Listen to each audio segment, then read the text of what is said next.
ਲਈ ਈਮਾਨ ਹੋਣਾ ਚਾਹੀਦਾ।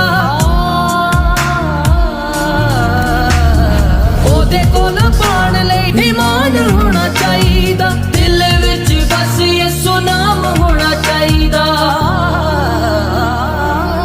ਮੈਂ ਹੁਕਮਾਂ ਤੇ ਉਹਦੇ ਚੱਲ ਕੇ ਰੱਬ ਨੂੰ ਮਨਾ ਲਿਆ।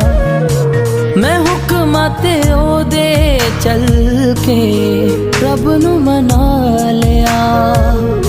ਮੈਂ ਜਿੰਦ ਉਹਦੇ ਨਾਂ ਕਰਕੇ, ਜਿੰਦ ਉਹਦੇ ਨਾਂ ਕਰਕੇ ਜ਼ਿੰਦਗੀ ਨੂੰ ਪਾ ਲਿਆ।